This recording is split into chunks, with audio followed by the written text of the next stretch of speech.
This video is about connecting with your members by using virtual group meetings. Most of the content is from the beginning of a longer ClubExpress webinar called Managing User Engagements During the Pandemic. That webinar also explored how to configure various ClubExpress modules to help you communicate with your members in a timely manner. Please watch that video for more details. We currently use Zoom for our group meetings and webinars. Zoom has several videos to help you get started as a host or as a participant. There are instructions at the end of this video on ways to view those tutorials. Now on to virtual group meetings. We join the webinar already in progress. So let's talk about what we're trying to cover in this webinar. Clubs and organizations really need to adapt to this rather changing environment. And what can clubs do to mitigate the risks, and how do you keep your members engaged? And particularly, it's not so much about growing your membership, but how do you protect your membership? And this membership is often in a demographic that should not or must not meet in large groups.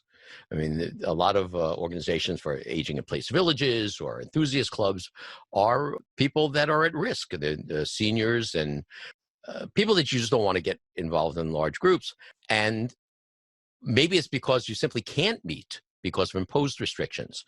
Maybe the space that you used to meet at was a theater or a school or something like that, and you couldn't meet there even if you wanted to. But my point is that you probably shouldn't even want to. You shouldn't be doing everything I can do to get this group of people together in one room. Theaters have closed, and I belong to a community theater, and I met with their board of directors last week. They said, well, can you come and do a video of us sitting together as a board of directors? I said, no, you should be doing this from your home. You shouldn't be trying to get together just because you always used to get together. We can do all of this stuff online. So let's talk about virtual meetings and the kinds of virtual meetings that are available and what we're doing today, how we're doing it, and maybe this is the approach that will work for you and maybe it's not. Virtual meetings really let participants collaborate and meet when a meeting at the physical space, an in-person meeting, is either not practical or not even an option. And so really the keys are, you need to make it routine, not something special. You want to practice this stuff. And then typically you will host the meeting, and you need to make it easy for people to join and participate. So you have to figure out how you're going to notify your members of meeting time and how to get to it. And you need to send them the information on how to join that meeting. And over the past couple of days, I've been hearing one thing over and over again. Clubs saying, no, we can't do a virtual meeting because our audience isn't tech savvy. However, this is proving not to be much of an issue. Recently, there have been several virtual meetings presented by clubs that have never done this before, where members joined from their homes. Not only did a club that normally gets about 80 people come to a meeting, they got 60 devices logged in, so it was probably about 70 people. And what was most interesting was that they had a bunch of people that they hadn't seen at a meeting in a long time, because people are snowbirds. People move out of town for the winter. Maybe people that have moved away from your geographic location but are still members of your organization. And we know many people that belong to organizations that simply don't go to meetings because they can't drive at night. So the question is, what can you do for them? So if you have people that say, well, my members can't do that, well, don't assume that your members can't do this. Members may be able to borrow equipment. They may be able to log in from their phones. They may be able to visit their neighbor or have their neighbor bring over a piece of equipment. Don't discount your members' ability to join online meetings. You may be surprised. And even if 20% of your people can't get on, that doesn't mean you shouldn't do it for the other 80%. So really try to reach the audiences in any way you can. Now, by the way, these aren't official ClubExpress standards. These are my take on being able to do this stuff for years. So let's talk about types of virtual meetings. Well, we've all been on telephone conference calls. Everybody connects by phones and there are no visuals. That's a very basic way of getting together, and that's worked for years. But what we have today is, in effect, a video conference call. So this is a two-way live video call. And we're using Zoom And I'll explain a little bit about Zoom in a bit. But you can use Skype or WebEx or GoToMeeting or Amazon Chime. There's a whole bunch of these things. And rest assured, in the next foreseeable future, there's going to be more competition in this space. But we happen to use Zoom for a whole host of reasons. And you can share cameras or computer screens. Your audience connects to the visuals via a computer or a mobile device. It could be a mobile phone or a tablet. And you can have a pretty large audience. In Zoom, the audience for the default accounts is up to 100 people, but you can upgrade that to 500 people. And I think you can even go beyond that, maybe to 1,000 people. And your audience connects to the audio either by computer or by their mobile device, or they can dial into your presentation by phone. Because a lot of people that be in offices or have computers that don't have microphones or speakers, they can just dial in on the telephone. That's one of the options when you dial in. And so your audience's participation can be video, audio, and or text chat. And you have the option of requiring people to register for your session, and you can also choose to approve them or not. And I was helping someone do a test last night, and when I got to his meeting, it says, the meeting has started, the host will let you in shortly. So the host was, in effect, looking at the people that were in the waiting room and deciding who was going to come in. And they asked that make sure that people use their full names so that you don't have people just dropping into your meeting. The other thing is that with most of these meetings like Zoom, you can lock the meeting after everybody's in. So even if somebody knows the meeting ID, if the right people are there, you can lock it so nobody else can come in. And very important, the host can record the meeting. Not in all platforms, but certainly we can do this in Zoom. And that's the way we make the recordings available after the fact. So that's a video conference call. The next approach is streaming video. And that's a one-way live video stream to a media target, like Facebook Live, YouTube Live, Periscope, a bunch of these other things. And so your audience connects to the visual via computer or mobile device. And one of the advantages of this is that you can broadcast to the world. You're streaming to the world. You could have 1 million people logging in. Probably not what you need for your organization. That's the reason we don't do it here, but it is an unlimited audience size. And although your audience can see you, the audience participation is only via text chat. So someone has to be monitoring the screen. And unfortunately, some of these text chats are also the target of spammers and such. Another reason we don't do it. But a recording of that stream can be published on the target site. So if you do a live stream to YouTube or a live stream to Facebook and you configure it as such, it'll ask you, well, do you want to make the recording available shortly after the meeting ends? So let's talk about a video conference call with more than 2 participants is called a group call. In our case, we're using Zoom, and we're using what's called a pro account.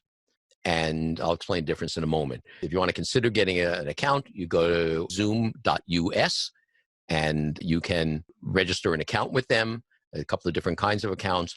But your members don't have to have a Zoom account. When you give them a link to a meeting, you don't have to have an account to attend a meeting.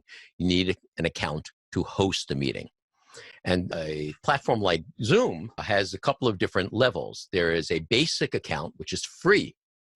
There's a pro account, which is fairly inexpensive, about $15 a month or so. And then there are business and enterprise licenses. One of the reasons I chose this, it was easy to easily record meetings. Now, things are changing a little bit. The basic account, up until at least a few days ago, limited a group meeting to 40 minutes, whereas one-on-one meetings were unlimited in length. And a group meeting also could only have standard definition video, not high definition video. But in the past few days, we saw notes from Zoom saying, well, if you're a K through 12 using Zoom, we're going to lift the 40-minute group meeting limit. And while we were doing a test the other night with a wood turning group, and we're just about to run up against the 40-minute limit, a message got posted up on the users platform saying, we've just extended your meeting to unlimited group meetings. So it may even be that the 40-minute limit, at least temporarily for group meetings in Zoom, has been suspended. But unfortunately, at the moment, even though we're set for high definition video for cameras, we're getting standard definition video. The reason you're seeing high definition video right now is that I am sharing my screen, so it's putting out a full 1080p resolution. In general, the Pro version and above don't limit the meeting time, and you can enable HD video for groups.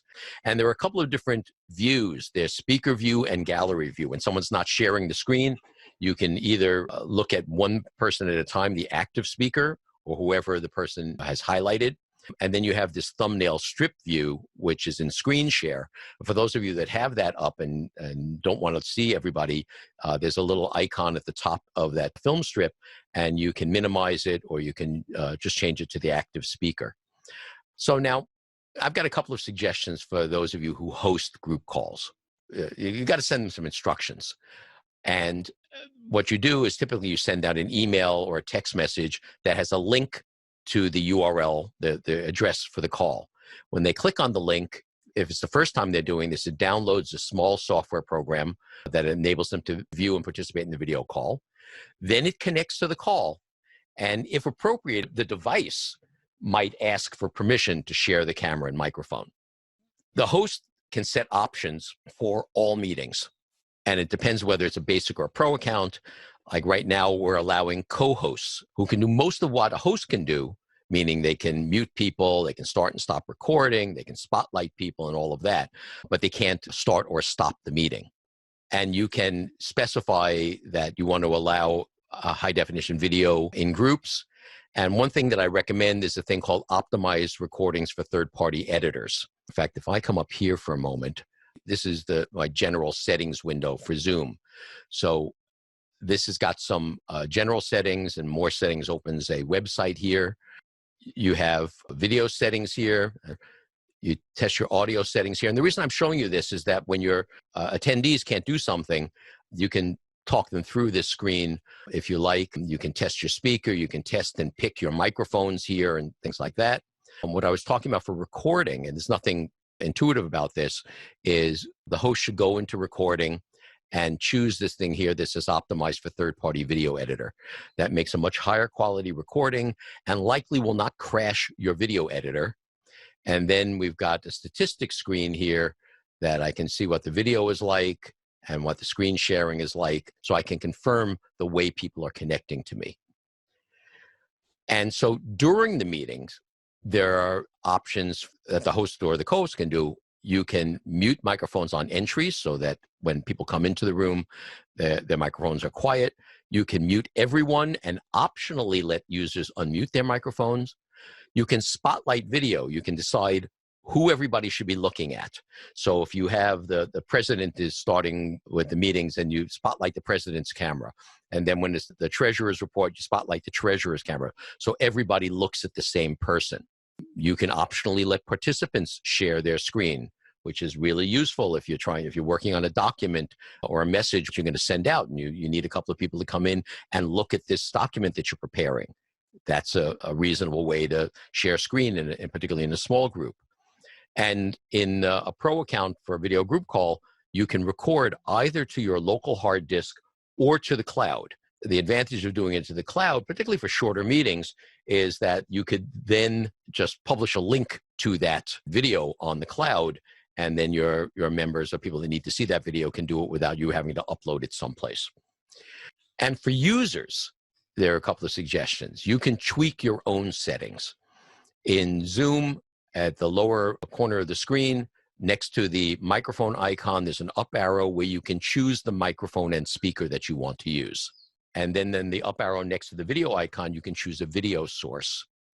In your own video settings, there are a couple of things you probably want to do. One is you want to make sure that you're enabling 16:9. You want to enable HD. And there's also, on the icons, the audio icon will either say join audio, mute microphone, or unmute. So if you've not joined the audio, and you can join either by a computer or by dialing a telephone call, and when you say, I want to join by telephone, it also gives you a participant ID, so that when you dial the telephone, you type in the meeting ID, and then you type in the participant ID, it'll put a little telephone icon next to your name in the participant window. Otherwise, the call doesn't know what participant is associated with. As you've seen, we currently use Zoom for our group meetings and webinars. Zoom has several videos to help you get started as a host or as a participant.